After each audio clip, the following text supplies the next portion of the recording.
Welcome to Transforming the Toddler Years, the podcast for conscious parents, caregivers, and educators who believe tantrums aren't terrible. They are powerful opportunities for connection, growth, and learning during the first 5 years. You'll explore how to use intentional language to raise calm, confident, and deeply connected kids, because the way we talk to kids becomes how they see themselves and engage with the world. Hi, I'm your host, Cara Terrell, classroom teacher turned parent educator and teacher trainer. Are you ready to nurture your children's mind, body, and spirit?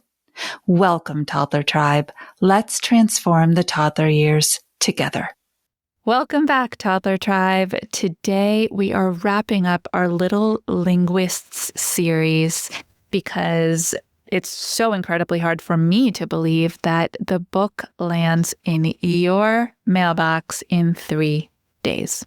Now, I have an advanced copy here, and I am so excited that I can finally read to you. I've been doing excerpt reading, but it's been from my digital version, and I can actually hold the book and read to you from it. It's very exciting.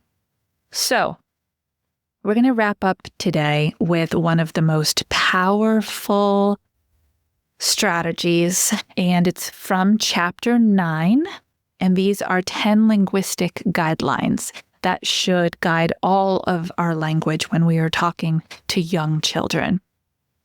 This one is, I turn "are you" questions into "you are" statements. The power of a simple word swap is almost hard to put into words, although I sure did try. So let's see what it says. Questions are stressful for kids because they are harder to process than statements, and because pre-verbal infants and toddlers have limited ways to answer, we tend to default to asking yes-no questions. A well-designed yes-no question, as demonstrated in the lead with yes examples, is a powerful way to request information, connect emotionally, or encourage resilient action.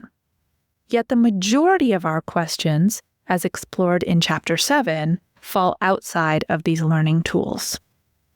After completing my listening tour and being shocked by the high percentage of WH and yes-no questions, I now encourage teachers, parents, and caregivers to use the 80-20 statement to question rule as their guide.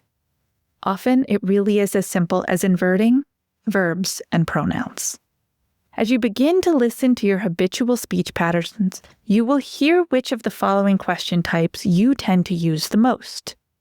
Once you are aware of your patterns, replace "are you" with "you are" or "it is" to turn a stress-inducing question into a permission-based declarative statement.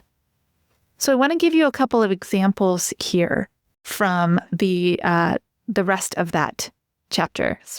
So this is really interesting for me, how it breaks down into multiple categories of questions that can become statements. We have action-based, emotion-based, preference-based, and ability-based. So an action-based is when you look at your kiddo and they're sitting in the corner and they're reading a book and you walk up and you say, "Are you reading a book?" Right? They're taking the action. They're doing the thing. And you ask the question. Instead, walk up and just say, "You are reading a book." An emotion-based transformation here. "Are you okay?" Turn that into "you are," and then mirror what they're doing. "You are crying." Can you hear it? You feel it? A little bit different, right? Then we have the preference category. "Are you ready to go home?" That is going to get them an opportunity to answer your question. When you ask children yes-no questions, be prepared for their answer.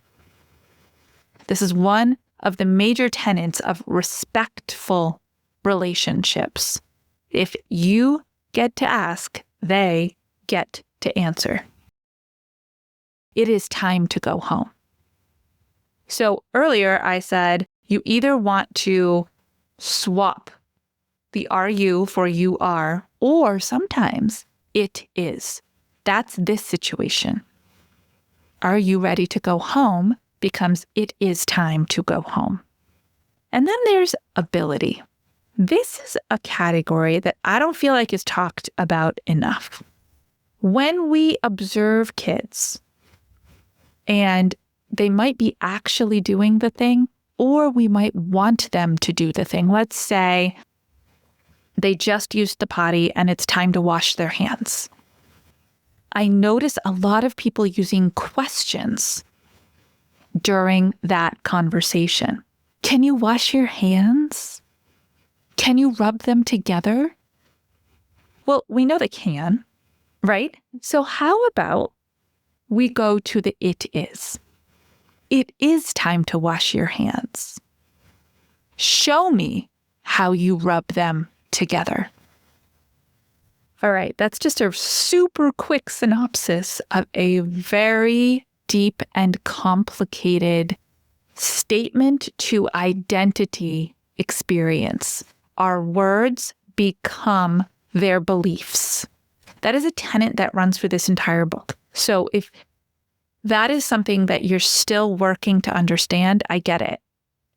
Your words become who they believe they are and what they believe they are capable of.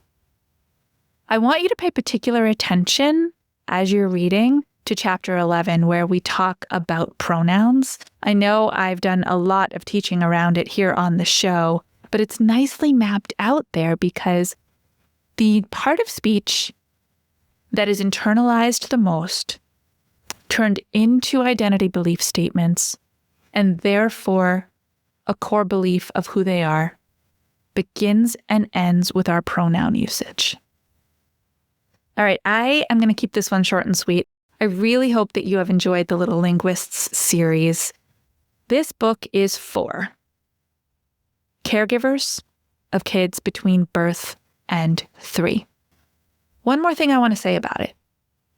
It is written like a textbook, a resource to be read through and then flipped through, and then go to the sections that you need based on what developmental phase and cognitive stage your kids are in. It's written to teachers, and you are one. If you're here and you're in the toddler tribe, you're a teacher.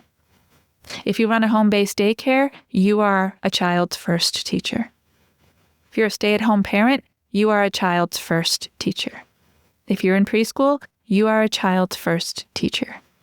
If you went to the programs and you're a teacher in training and you're getting your early childhood education degree, you are a child's first teacher.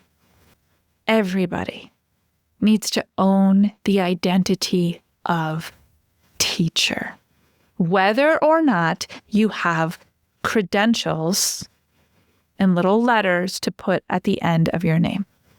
This matters that you have this mindset shift, particularly during the years of birth to 3, because our littlest humans see all of you as teachers.